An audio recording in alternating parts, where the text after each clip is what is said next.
Through a Scottish Prism, the programme that is unapologetically pro-Scottish independence and anti-Westminster rule. Everything we say here is viewed through a Scottish prism. Brought to you by Barhead Boy. Hi folks, and welcome back to Through Midweek Special Through a Scottish Prism. Great to have you with me. Hope you and yours are well. I've got a tremendous guest today. I mean, I know I say that every week, but this is one I've been trying to get for ages. Someone who's well known to a lot of you who watch this show. He is a novelist, a playwright, and has sometimes even done a one-man stand show, so could also say an actor. Has been a teacher, been a university lecturer, and is an all-round good guy, and one of Falkirk's favourite sons. I'm delighted to introduce Alan Bissett. Hello. Alan, welcome. How are you? I'm very well, thank you for having me on the show. Oh, well, it's taken us long enough to get this. We've been trying to do this for a while, but it's fantastic that you're here. As I said, you're a man of many talents. Novelist, playwright. Would it be fair to call you an actor as well? You've done a one-man show. I mean, I wouldn't use the term actor to describe myself. I sometimes say performer, mainly because I only ever perform really in my own stuff. And I think if I was to act in somebody else's stuff, my limitations would be exposed pretty quickly. Well, I never call myself an interviewer. Michael Parkinson. But here you are. Well, you are, yeah. But it's one thing, and before we start getting who you think you're Michael Parkinson, he did say one time, the great thing about doing something like this is you get to interview people that you like and people that you're interested in. And this, for me, I've got to tell you, without blowing smoke up your bahookie, is one I'm delighted to looking forward to. Because as I said, you are a Falkirk lad. You went to Stirling Uni, and you got an honours degree, in fact, first class honours degree in English Literature and Education. Yep. And my grandson goes to your old university as we speak. And you became a teacher, is that right? Your first sort of into the real world was a teacher up in Elgin, is that right? Or in That's true. Elgin Academy. I wasn't a teacher for very long. It was about 6 months. And I enjoyed it, but then I realised it was actually really hard work. You know, I didn't like children. No, it wasn't that. I loved being in front of the class bit. That was great. That was never the issue.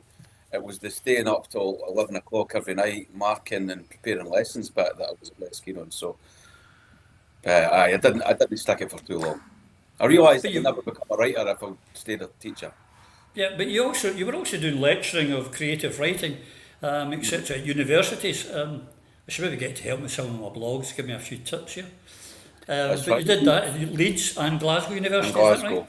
That's right. And I left Glasgow University in 2007 to become a full-time writer, which I've been ever since. Yeah, was it 5 books now you've got out there? All right. 4 novels, a novella, a non-fiction book, and I've edited various collections as well. Right. I've got The Boy Racer, The Incredible Adam Spark, Death of a Ladies' Man, Pac-Man, and is Wren and Rook, is that your latest? No, that's the name of the publisher. That book was called Lads. Lads, right, good. That shows you how bad my research is. Why I am no Michael Parkinson. And it's Pac-Men rather than Pac-Man. Pac-Man's a very thing entirely. Yeah, all right, it's got a copyright on it. And you did a play, A Pie and a Pint, is that right? I did several plays, A Play, A Pie and a Pint at the Oran Moor, including my first play, The Ching Room, in 2009, something like that. Wow. And I've done maybe about 8 or 9 since then. Yeah, and then along comes have you always, have you always been political? Well, I wouldn't say always. I wasn't when I was younger. I remember running about the age of 25, picking up a book called No Logo by Naomi Klein, which was a real touchstone for my generation. It was probably the book that woke quite a lot of us up. And it was about corporate power, and especially the power of brands that we were all really familiar with, Nike and Disney and McDonald's, and you know, there's the shiny face that they show the world, and then there's the horrible shit that happens behind it. And that was kind of the change for me reading that book. I started to become aware. And before that, the other one I meant to mention, of course, was one of your I'd call it stand-up or performer, inspired by your 3 aunties, the Moira monologues. Aye, that's the one probably most known for these days. Well, in 2009, I was starting to move sideways for literature into theatre. I thought I'll have a wee go at this theatre thing. And I wrote this play called The Moira Monologues about Falkirk's hardest woman. And like you say, Moira's sort of based on my aunties, sort of great storytellers and hard as fuck. And the sort of woman that could tell you a story about making a cup of tea and you'd be pissing yourself laughing, And I'd never really seen women like that on stage. So I wrote this play and then I thought, well, I need to find an actress to perform it. And then I thought, maybe I'll do it. And so I took to the stage as Moira in the Heels, and I've been doing that ever since. There's now 3 Moira monologues, and I'm touring all 3 of them in one night as the Moira trilogy, and that's touring Scotland from next month. Oh, excellent. Where are you going to be playing? Oh, let me see. Paisley, Lochwinnock, Oban, Aberdeen, Dundee, Kirkcaldy. Is there anywhere else? Crieff. There might be a couple others, but that's the ones that spring to mind straight away.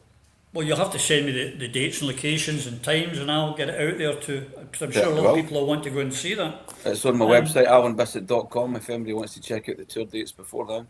There you go, folks. Get your tickets now. But then the National Collective, which became a very strong part of the independence referendum campaigning in 2014 for the referendum, but in 2011 or 2012, that came into being. Were you a founder member, or were you invited to join it, or did you just join up? There's been a wee bit of misapprehension about my role in National Collective. I was sort of affiliated to them, and I would help them out every so often, and they would help me out every so often, because that's what was happening during the referendum campaign. Everybody was helping everybody out. And I think because I was one of the first artists to declare pretty strongly for independence after the referendum was announced, and was it 2011? I think maybe the referendum was announced after that SNP 2011. National Collective got in touch with me and said, do you want to be part of this? And I said, well, can I devote myself to the organisational aspect of it? But if you need me to do anything, I'm happy to lend my time. And that became a kind of cluster around which a lot of the artists in Scotland could congregate, passing in, and they did various events and happenings and publications and stuff like that. My role in the referendum was more, I was doing stuff on my own rather than as part of a group, and helping out other groups and parties wherever I could. I mean, you were all over the country making speeches. I'll come on to that in a minute. There's a few, but you were very heavily involved in that. But the other thing is, I mentioned right at the beginning that you live in Falkirk, and you also did a short documentary called The Shutdown about Grangemouth, because it's in your locality. Your dad even worked there, I believe, and was part of that because he had an accident with a flare or something. I don't live in Falkirk anymore. I grew up in Falkirk. I know that. My family and all that are still there, so I still feel really attached to the place. And not only did my dad work in Grangemouth, but I worked in Grangemouth. My brother still works in Grangemouth, so it's a lot of. I've got quite a strong history with Grangemouth, and obviously, as you pointed out, my dad was involved in an industrial accident in 1987. Which nearly cost him his life, and cost the life of 2 of the guys that he was working beside. So that place has always had quite a shadow in my life, for good or ill. And obviously, politically, that's in the news just now. And how's that affecting you and your family? Is it making you angry, like a lot of us, and your family a lot of people are going to lose their jobs? Aye, well, my dad's retired now.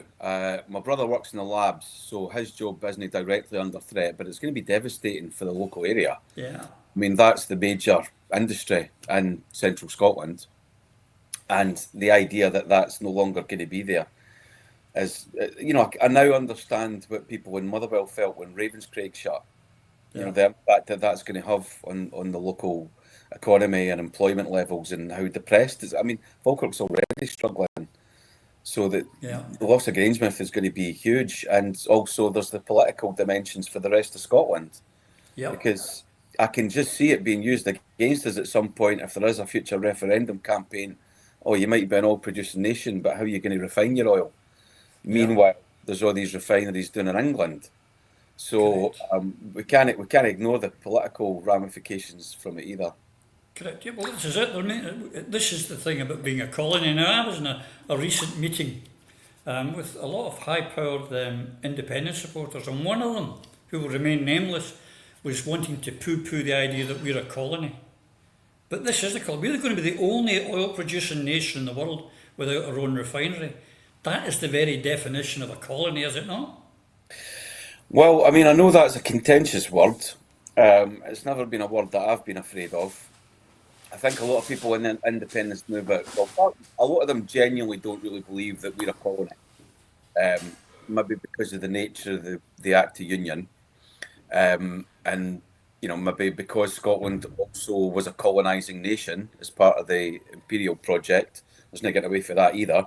So they get a bit frightened of that word because they think, well, look what we did to other countries. How can we claim to be a colony when, you know, we helped enslave and exploit other nations, which shouldn't be ignored. However, what I say to people who reject that phrase is, right, okay, so when the UK decided to leave the European Union, now the European Union is a genuine union, they didn't have to ask permission. The European Union couldn't refuse them. The UK left. We've consulted our people. The people have said they no longer want to be part of this union, and so they've left. When Scotland expresses its democratic will to leave the UK, we're now being told, sorry, that's not going to happen. You're not in charge here. We're in charge, and we're not letting you leave. So it's like, well, what is that then? It's not a union. And if it's not a union, it's a subjugation. Because otherwise, they would let us leave. They would, or at least facilitate another referendum. All right, okay, your people have spoken. Your government has got a mandate for a referendum. Another referendum it is. But now it's like, forget it. You're not going. So if we're trapped in the union, then it's not a union. We were told it was voluntary and that we could leave at any time. And actually, in the Scotland Act, after the referendum, you know, there were words to the effect of none of this precludes Scotland from being able to vote for independence in the future. But that was just empty rhetoric, because they had something like that because of the strength of feeling in Scotland after the 2014 referendum. But when we've tried to put that into effect, we've been refused. So it's not a voluntary union, and if it's not a voluntary union, it's colonisation. Yep, we didn't. Vast swathes of our land aren't owned by us. So, you know, like, there's your first clue. Yeah, I mean, I've seen lots of British politicians who, when they're asked, well, how can Scotland leave the union? Oh, people don't want to talk about that and say, well, yes, they do. So, no, they don't want to talk about. They want to talk about jobs and blah blah blah. They just don't want to answer it. No, they don't. But this brings me on because, as I said, you were very, very active throughout the referendum campaign, speaking in town hall meetings, hustings, whatever. You were there. But in 23, round about Burns time, you did a Burns supper. 2013. 2013, I keep saying 2023, 2013, up in Oban and Argyll. You did it, and you forecast what would happen. Not if we got a yes vote, but this was, Alan, what you said with a no vote, what would happen. The future will look very different in the result of a yes vote. The future will look very different in the result of a no vote. Here's what the future will actually look like in the result of a no vote. Ahead of the referendum, the unionist parties will start talking about enhanced devolution. Strange, considering that David Cameron fought to remove Devo Max from the ballot paper for a reason, and yet they'll talk about it anyway. This will be then amplified by the media as a genuine enhanced devolution settlement, and it will be on the basis of taxation. Let's allow Scotland to raise more in taxation. That's fair. That's the way ahead. That's the next step for devolution. Meanwhile, they'll scrap the Barnett formula. So there'll be a £4 to £7 billion hole in Scotland's finances. Now, because there's been this enhanced devolution, that will then allow the right-wingers in Westminster to say, well, why are Scottish MPs still allowed to vote on English-only matters? Because actually we all recognise that's probably unfair. So that will be redressed, therefore reducing the presence and the power of Scottish MPs at Westminster. So Scotland becomes less powerful at Westminster, has less money to spend because of the reduction in the block grant, but has more powers to increase taxation. So what does an SNP government do in 2016? Labour have already written off the 2016 election to the SNP and the result of a no vote. What do? In order to fill that £4 to £7 billion hole in Scotland's finances, they either raise taxes or they cut public services, making them extremely unpopular. So having lost the referendum, having either raised taxes or cut public services, therefore proved in the media that they're the same as Westminster, they become untenable as a vote. So Labour set Scotland up to fail and then occupy the ruins. The Tories, having already written Scotland off because there's no vote there, get the bonus of ejecting Scottish MPs from Westminster. That's the future. Now you watch them. This is the programme they're about to carry out. They'll start talking, because they know that the no vote is melting. They know that the yes vote is rising. And so they'll bring this scheme out. Here's the enhanced devolution proposal. It's nothing like an enhanced devolution proposal. It's simply another way to keep Scotland subjugated. That's what the union is. It's not a partnership. It's a subjugation. Cultural, political, economic. And we've got a chance to change this. I wonder if I should change this to a day with Mystic Meg, because everything you said, Alan, was bang on the money. Starting with enhanced devolution, we had and it would be in the media, and the Daily Record wrote the vow with Gordon Brown, Cameron, and Nick Clegg, and I've forgotten who the Milliband. They came out with the vow. When you saw that, or just before the referendum, did you think, oh, here we go? Yeah, pretty much. I mean, those 2 weeks before the vote, they threw everything at us because they realised there was a strong possibility that they could lose. So there was lightning bolts for the sky, threats and promises, and they were. I mean, it was so obvious that as soon as they got over the line, as soon as they got the no vote in the bag, it's like, well, now we can do what we like. Yeah. And I was blue in the face, arguing with people who were pointing to the vow and saying, well, look, they promised us more power. And I'm like, listen, a fake parchment on the front of a tabloid newspaper isn't legally binding. And of course, all of those people had vacated the stage within a matter of months. Gordon Brown was given an hour of primetime BBC television to walk backwards and forwards in front of an audience telling us Scotland's going to get this and Scotland's going to get that. Gordon Brown was a backbench MP. He didn't have any power or any mandate to be able to deliver change for Scotland. What it gave them was plausible deniability, because Cameron could turn around and say, Gordon Brown's not part of the government, doesn't matter what he told you. And also, I did see the BBC giving Alex Salmond an hour of primetime TV to make his pitch to the Scottish people. Because everybody was talking at that time, what would happen if we voted yes? And obviously that's a very important question. Nobody was asking what would happen if we voted no. And I was asking that question of undecideds and of no voters, what's going to happen if we vote no? And they were essentially either saying, well, nothing, things will stay the same, or we'll get more power. And I'm like, so you actually believe that David Cameron, that the victors will grant the losers rewards? Aye. And I'm like, that's not how this works. That's not how politics works. This is a rebellion. And any power never rewards a rebellion if it fails. Never. No. And in history, that just doesn't happen.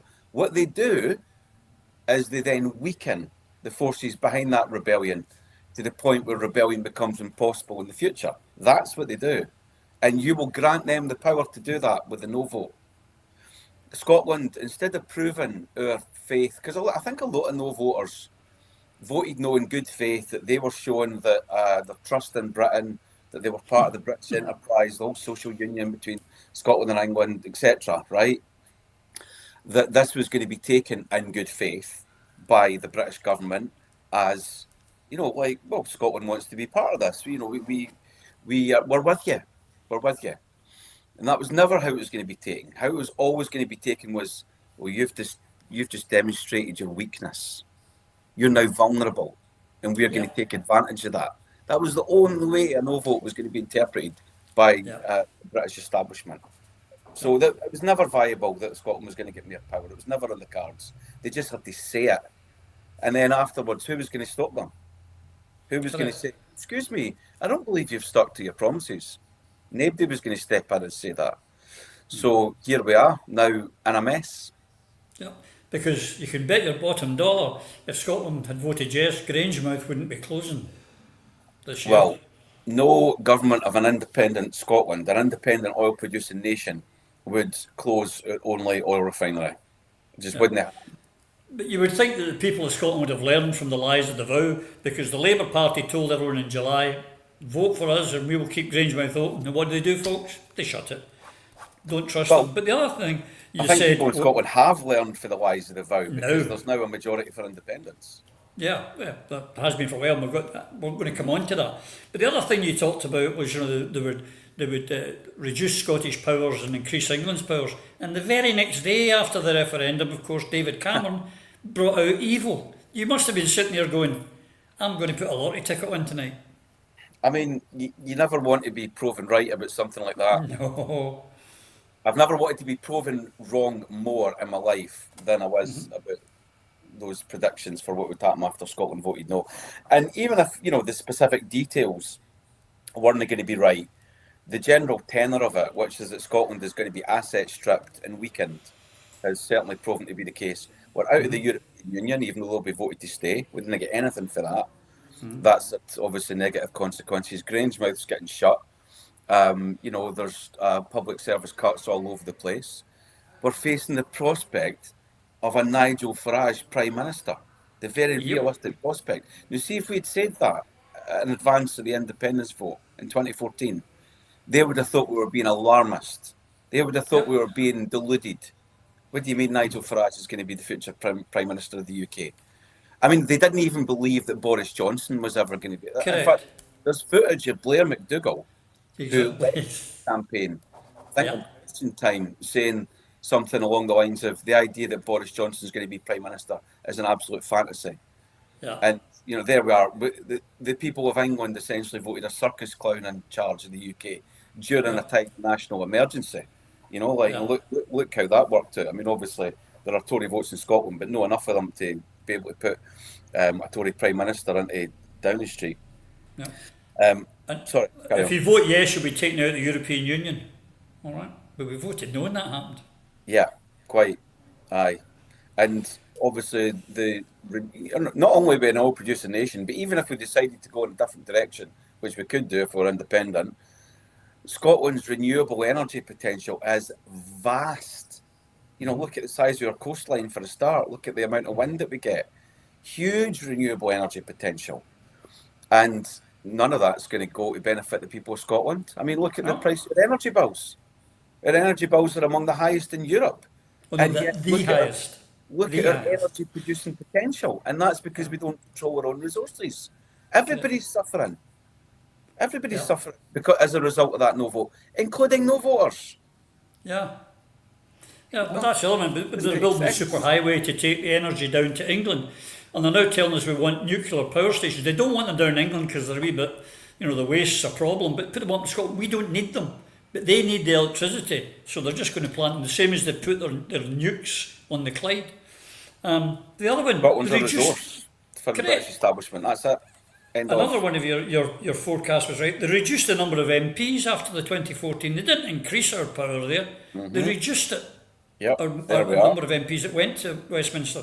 And the other one was when it came to the Scotland Act, the vow being put into practice, 56 out of 59 Scottish MPs were SNP. They put forward 103 amendments not one amendment, was accepted. Did you not at that time think, we've got to do something, and quickly? Well, we did do something, which is we voted for the SNP time and time again with mandates for another independence referendum, which have simply been ignored. And I think a lot of us now are saying, well, what next? What do we do now? If our democratic will is being ignored and we're now being told Scotland's a prisoner in the Union, it doesn't matter what you vote for, it doesn't matter what you want.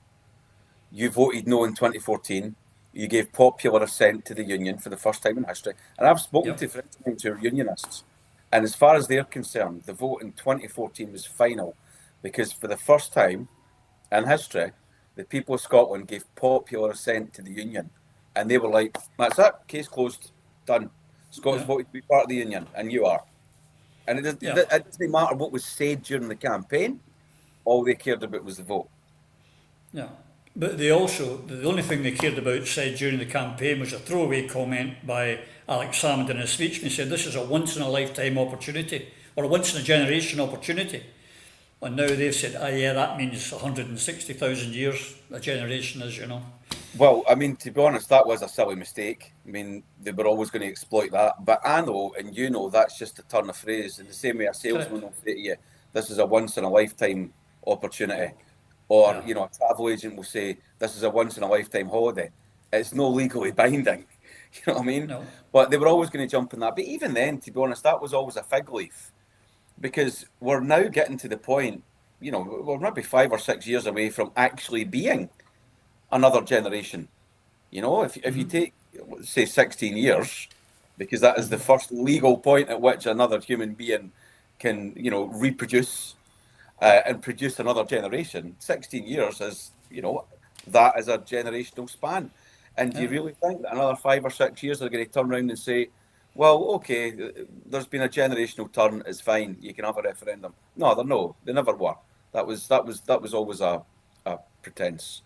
Yeah. That they were. I mean, in the Good Friday Agreement, they have said that they can have a border poll, but a generation there is viewed as 7 years, but not in Scotland, apparently. No. And it's just, and I get to the stage of something, well, how can anyone, any Scot, accept this? I just don't understand how people can accept it all, Alan, can you? I do understand why people can accept it. There are various reasons why people will accept it. One, nobody likes to admit they were wrong, you know. So for a lot of people, they're just like, well, I'm just going to stick to my vote because I didn't want to admit that I've maybe made a mistake, or I didn't want to be forced to think about it again. Two, there are Scottish people whose primary identity is British for whatever reason, but they identify emotionally with being British, and for them, all the economic arguments are just window dressing. They didn't care about any of that. All they want is to be part of Britain and to be part of the UK and to be ruled by the monarchy. And three, there are an awful lot of people in Scotland who didn't necessarily feel an emotional attachment to Scotland because they were born in England. You know, like the vast majority of people who in Scotland who were given a vote in the independence referendum, but weren't born in Scotland, voted against Scottish independence. Now, that's their right to do that. You know, like they had a vote, they used it, up to them. But I think that definitely demonstrated that they didn't really see Scottish independence as being, not only did they not see it as a priority, they saw it as a threat to emotional ties that they had to their home country. And that, you know, didn't really work out for the cause of Scottish independence. I mean, I certainly think they had the right to that vote. I would never argue that people who weren't born in Scotland shouldn't have been given a vote in the referendum, and they should be given a vote in any future referendums. They live here. But I'll never really understand their motivation for denying the Scottish people, the people that they live with, why they would. I try and think my way through. If you're an English person who's moved to Scotland and set up your life here, right?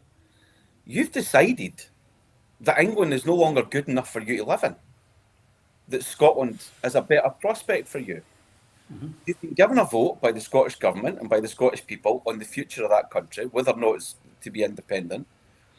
And you've used that vote to keep Scotland shackled to a country that you no longer believe is good enough for you to live in. Like, what the fuck? I'm trying to imagine living in another country, right? Wherever it is, a country I wasn't born in, and for them to give me a vote in that country's independence, and for me to say, nah, sorry, Well, I can't imagine ever doing that. I'd be so grateful to be included that I'd say, of course I'll vote for your independence. Why wouldn't I? You know, it's. but Frustrating. I have to disagree with you in a couple of things here, if I may. Go for it. Yeah, but because I do live in Spain, and I was there during their referendum. Now I can live in Spain for the next 50 years. I'll never get a vote for a general election or any kind of constitutional, and I'm happy with that because for the very reasons you pointed out, I've gone to live in their country for whatever reasons, personal, whatever they are. How dare I then have a decision about their governance? It's up to them. I chose to go and live there. Now, 53% in Scotland, 53% of the indigenous Scots voted for independence. We lost that referendum for all sorts of reasons, but in the actual vote were the people who were not indigenous. And if you go to the UN, if you look at New Caledonia, where they're about to have a referendum, the UN are not allowing non-indigenous to vote in that. So I don't think the people should get the vote.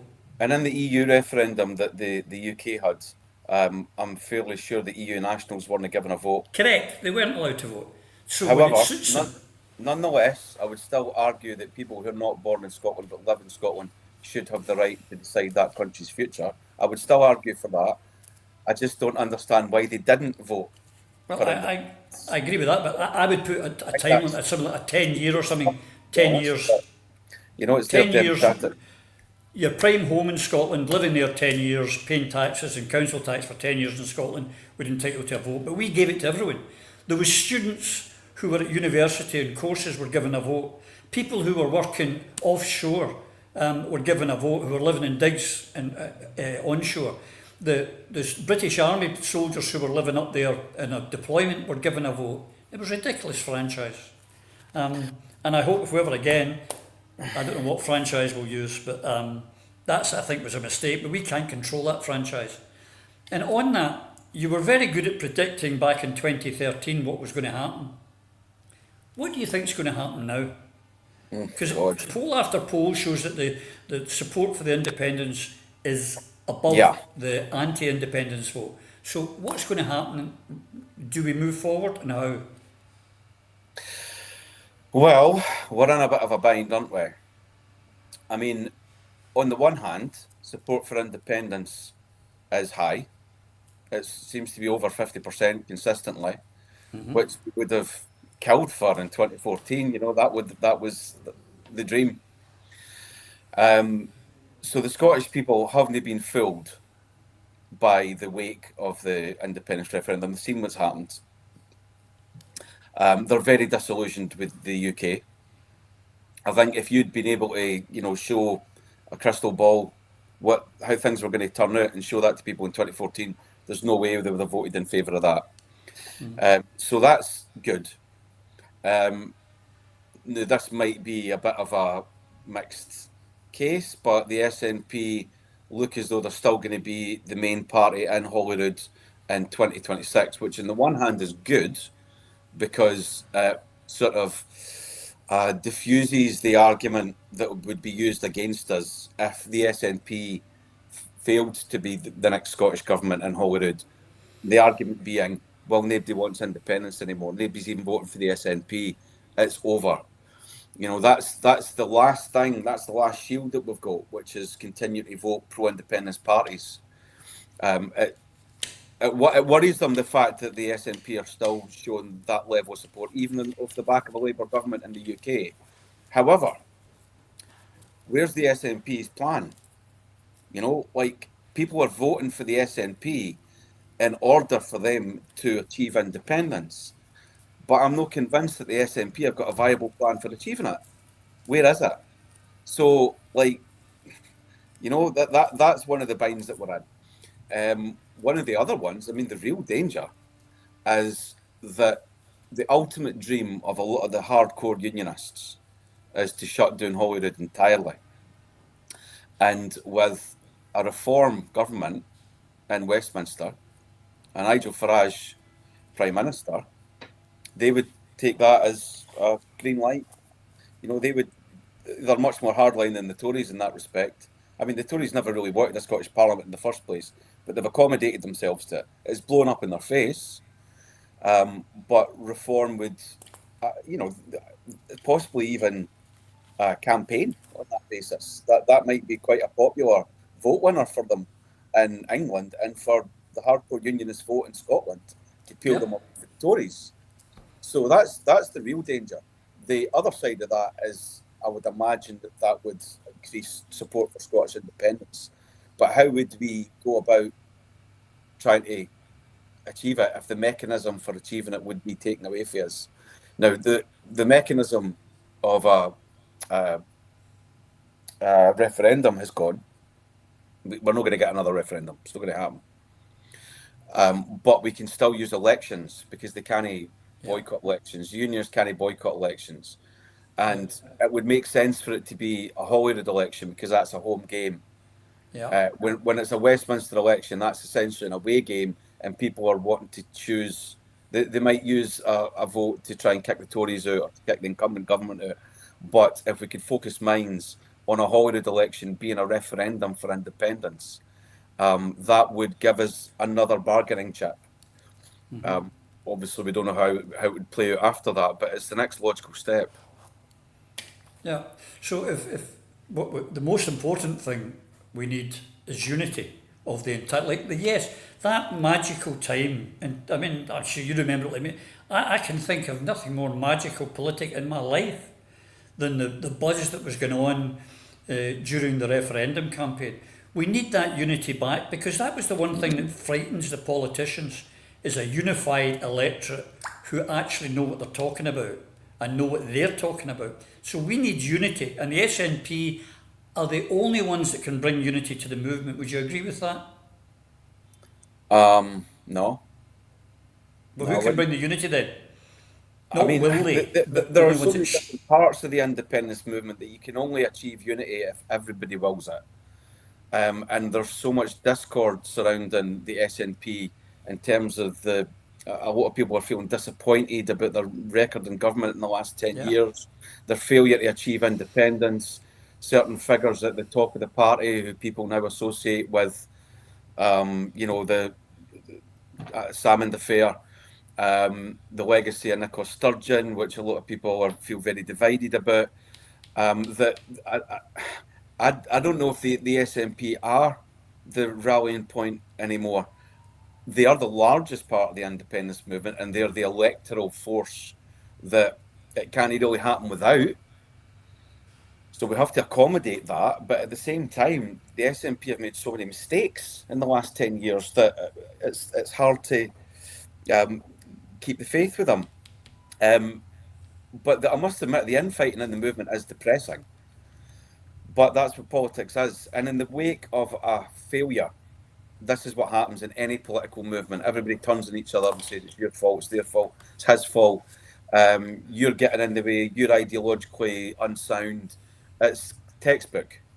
I can remember being involved in a socialist party when I was first becoming political in my 20s, Trotskyist party, and I just wanted to be involved because I was reading about socialism. And a lot of the people who were involved, I was living down in England at the time, Yorkshire. A lot of the people who were involved were people who'd been involved in the miners' strike, which had obviously seriously affected Yorkshire. And I remember them telling me, well, I mean, I was sitting in the back of a pub with about maybe five guys, and that was the meeting. And they were saying during the miners' strike there would have been about 300 people at this meeting. But what happened after Thatcher smashed the union, everybody got demoralised, everybody went back to their lives, everybody blamed other people. It was Kinnock's fault, it was, the militants' fault, it was, and it became everything fractured and fell apart. And that's what's happened in the independence movement. So unity would be nice, but at the same time, if people have got genuine grievances, they have to be able to discuss these. And there has to be dialogue about that, and maybe that's the stage that we're in just now. You know, maybe that's where we are. We're in a working it out period, and the obvious way forward isn't clear yet. I certainly wouldn't discount the SNP's role in the independence movement. They're very important. But whether or not they can unify the movement again, I think a lot would depend on massive change of strategy on the part of the SNP, in order for people to feel the same trust in them that they did during the referendum campaign. Yep, there would have to be a certain mea culpa. There would definitely have to be. But in January 2020, Nicola Sturgeon, when she turned around and said, well, there won't be a referendum and we will be getting dragged out of the EU after all, she promised a constitutional convention, which brought devolution in the first place, which was started with the Liberals and the Labour. And it wasn't for the better governance of Scotland, let's be clear on that. It was to try and dampen down any independence support. But we need a constitutional convention. Surely, if John Swinney could call a constitutional convention and bring in civil Scotland and all the different factions and get round the table and come up with a unified position, we could, in actual fact, by 2026, be on the road to independence. It would definitely be a start. You know, but then there would be a lot of, why are they getting invited? Why are they not getting invited? You know, it has to be a broad tent. Everybody has to be involved. And also, Correct. there are parts of the independence movement that would probably boycott it and say, well, if this is being called by Swinney, I'm not going, because there'll be an agenda. And I'm not on board with that. You know, it's. I think it would definitely be a good start, and it's up to individuals or organisations themselves to decide whether or not they want to take part in it. Yeah, I mean, I'm a hardcore independentista, and I have issues I want to see post. I want to be a republic. I want to see it as a socialist republic. That's what I want. But you know, I'll take care of that after you get the big one done, and then we can talk about the rest of it. But I remember many years ago, and I mean, I joined the SNP for the first time in 1968 while still at school. But I remember going to a conference in Stirling, I believe it was, with Winnie Ewing, who was my great hero, made a speech, and she was talking about Tam Dael, and I can't remember the Tory, or I should say the other Tory she was talking about, but she said he'd come out with the phrase about the slippery slope to independence, that devolution. It was in the first independence, rather devolution debate, and he referred to it as the slippery slope to independence. And when he said, I would hold his hand, and I can't, as I say, the Tory's hand, and we could slide down together. Now that's the way I view it. I'll hold hands with anyone who believes in independence. If I thought it would get us independence, I would vote Tory. And believe me, probably like yourself, Tories revolt me. But if it got me independence, I would hold their hand. And I think we need that unity. And if we get unity and unity of purpose, we can actually be independent in 26 or on the road to independence. That is possible. I mean, the Berlin Wall didn't come down one Friday night. There wasn't two guys sitting in a pub in Berlin going, let's get rid of that wall. It's small things that happen, and then it just suddenly happens. Could it suddenly happen? Yeah, that's true. It's difficult because there are so many parts of the movement that don't trust other parts of the movement. Correct. But I've always tried to avoid that factionalism. It's one of the reasons why I've stayed quiet for the last 10 years, because I didn't want to be involved. I didn't want to be claimed by one side or the other. Not that I think my voice matters all that much, but at the same time, I just didn't really want to be part of the fighting, you know, the infighting. As far as I'm concerned, the opposition is the unionists. That's the way I've always looked at it. Correct. You know, my opposition isn't the other parts of the independence movement, isn't the SNP, isn't the Greens, isn't the Alba. These are the factions I'm involved in fighting against. It would be good to bring everybody back together, but everybody's also good to be able to have their say. You know, like that's everybody has to feel heard, but also everybody else has to listen. You know, and I know that seems very kumbaya and I'll get along. And I know it's not as easy as that in politics. It just isn't, especially when people are hurting and there's the scent of betrayal in the air. Yes. But that nothing's going to happen otherwise. No, absolutely. And that's the point. I mean, someone like yourself, for example, as you say, you have no baggage, no political affiliations. It takes someone like that to be sort of, you know, if you like, for one of us, a figurehead. to unite the movement. We need someone who is squeaky clean, dare I say. Just like yourself, Mr. Bissett, you have no baggage. I don't know about that. Well, I mean, I've tried to avoid getting baggage. But I certainly, as soon as you start saying, yes, I am that figurehead, you've already fucked it.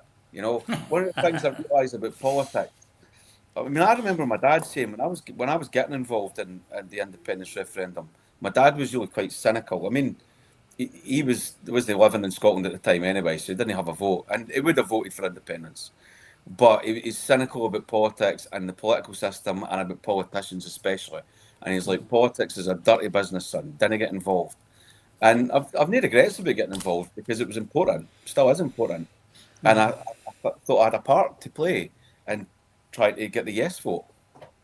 But once you start to get up close to it, you realise that the people who make politics their life are the people who love a rammy and also love power games. And I'm not one of those people. I can't be arsed with it. I've not got the stomach for it or the constitution, to be honest. But politicians like playing games, and sure. and like that's what they're in it for.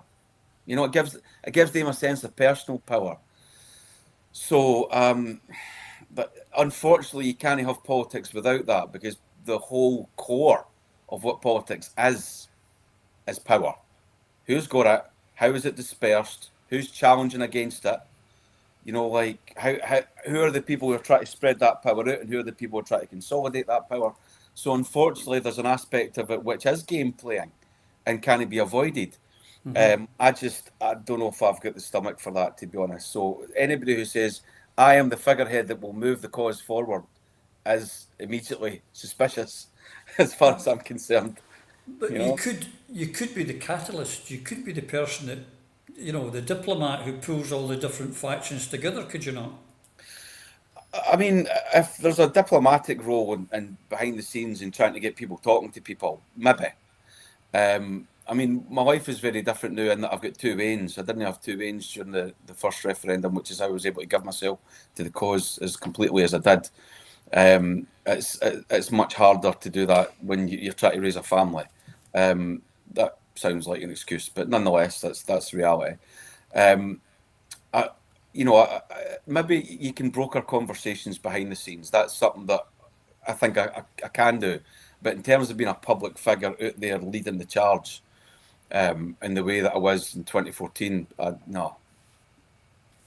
Now, those days are in the past, and in the past they must remain. Aye.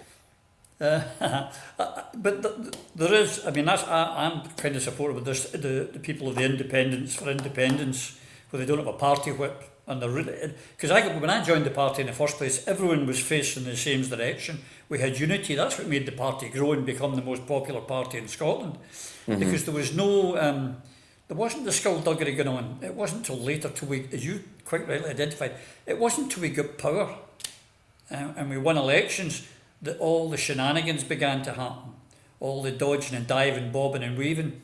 And it is a very difficult thing to pull together.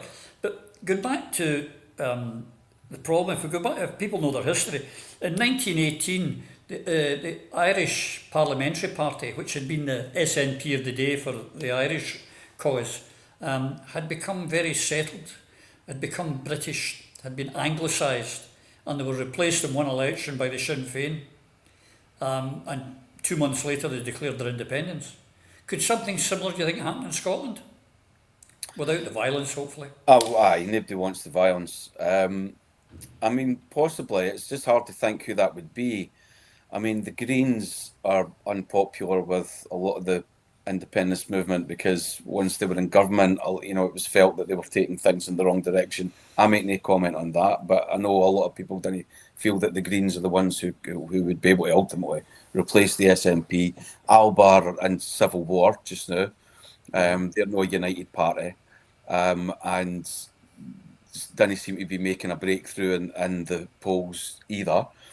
So it's hard to know what would replace the SNP, which is why I think we're just in a period, maybe even a long period, in which things are going to move and fragment and change shape, and the centrifugal forces are throwing everything around. And the catalyst might, not that I would wish it, obviously, but the catalyst might be a Farage Prime Minister. That actually wakes everybody up, because when the baton's just getting passed between the Tories and Labour and Tories and Labour, that's the wallpaper that our lives have been for decades. Everybody's used to that.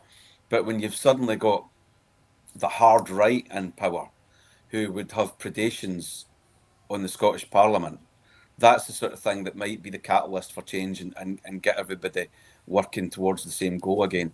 But that's not something you would wish for.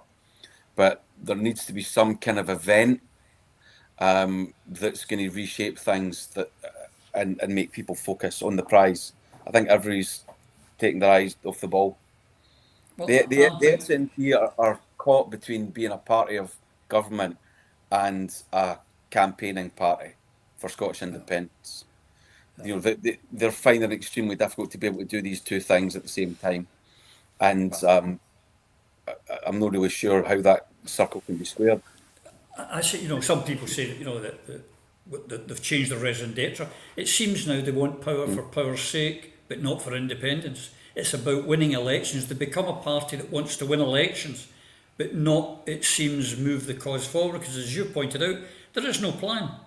There is nothing. They're not saying to us, for example, I believe in it, a lot of people are saying it in the movement, let's have a single line on every manifesto of every independence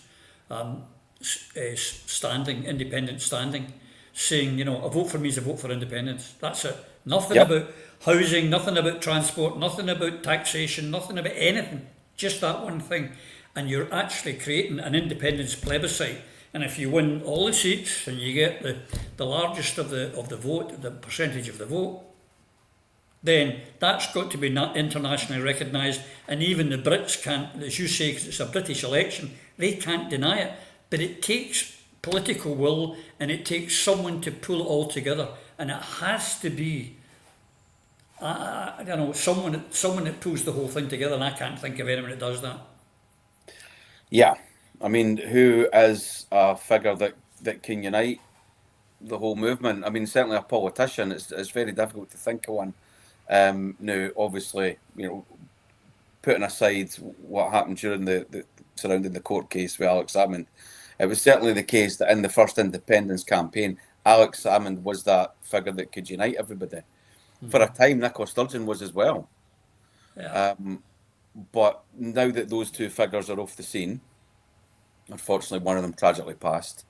I don't think. Swinney is, it has a kind of managerial air, and it certainly seems to be staving off the threat from Labour.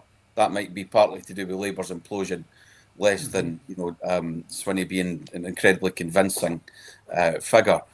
I don't know if he's got the charisma that's necessary to bring everybody together, and he's also associated with previous governments or iterations of the government that people didn't necessarily have positive feelings towards. It's hard to see who would be. It might take another generation to rise. I don't know if I want to wait that long, but who knows? Who knows? I haven't got the time. I haven't got. I'm not sure I have either.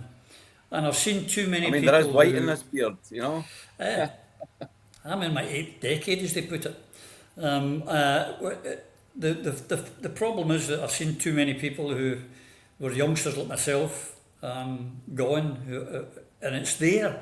It's in touching distance. That's what I find so frustrating about this, Alan. Yeah. And I want something to happen, and I'm doing what I think I can, and others are doing it. But it would, just for someone to call it into a constitutional convention and say, right, let's just stick to the one thing. Let's go for independence, nothing else.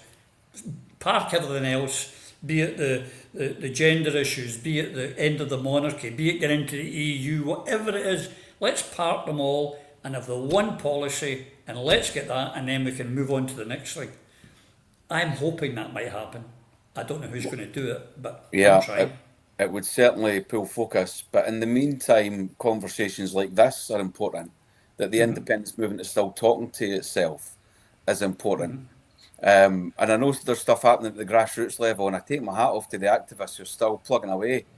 You know, like without them, you know, what is there? I mean, there's always focus on the politicians, but actually it was always the grassroots that were the real strength of the independence movement. Correct. As it is with any political movement, and they're the unsung heroes.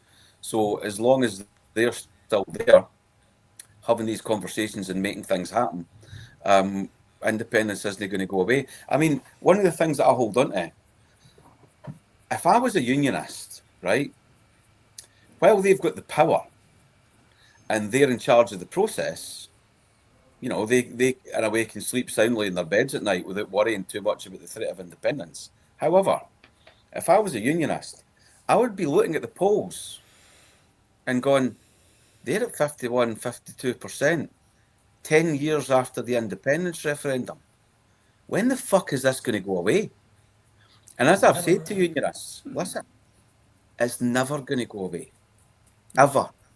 For as long as Scotland exists, the prospect of independence will exist. And a movement for independence will exist. And we, if the polls are right, we are now the majority. The majority of people in Scotland agree with us 10 years after the event that was supposed to crush us forever. I would be worried if I was a unionist looking at that, because they must know deep in their hearts that it will never be over until Scotland is independent. And I think there's a part of them is aware of that, which is why they are just going to deny us a referendum. That's the only thing they can do, because they know they would lose. They know it. They know it. If they weren't certain that they would lose a referendum, they would give us one tomorrow. Oh, for sure. They'll no do that. So that's the hope that we need to cling on to. Yeah, because we started the last one at 28% and got over at 51 point and dipped. This time we're at 51, 52. What would we be if there was a plebiscite election? We could, as I say, we could do that in May. You could get, I think, 60, 65%. I believe we'd get to. No bother. Well, I mean, if you look at what happened during COVID, the polls were up to like 57, 58%. So that majority is still there. These are people who are willing to be won over. Correct. Now, whether that's a ceiling or no, we're not sure. But, you know, the idea that we could win 57 or 58% of the population of Scotland is a prize that is within our reach. And I would definitely be worried about that if I was a unionist. Correct. And the problem is, I mean, for example, in July when Labour got in, and one of the smallest UK-wide turnouts ever, with a very small percentage, 30-odd%, 750,000 people who voted yes stayed at home because they knew their vote wasn't going to get them independence. Our people are sitting there waiting for something so that they can get back onto the barricades. They're ready, folks. They want something. They need it, and we have to provide it for them. I don't know how we're going to do it. As Alan says, maybe us talking, and as the famous man said, the dream will never die, and it won't. Right. Alan, I want to thank you and tell you that, if I could just say to you, we're taking Prism on the road later in the spring and into the early summer, and we'll be doing road shows, and hopefully you could come along and be our guest on there one day and talk to the Scottish public live. They're usually a friendly bunch. I would certainly consider it. That would remind me of the good old days, for sure. Oh, it is. It's great fun. We have a great time on it. So that's it, folks, to let you know. And if you want us to come to see you and be in your town, you've got an event on, you can get us a wee location and a crowd, we'll be there. But until we see you again, may you and yours, please, take care. Through a Scottish Prism, the programme that is unapologetically pro-Scottish independence and anti-Westminster rule. Everything we say here is viewed through a Scottish prism. Brought to you by Barhead Boy.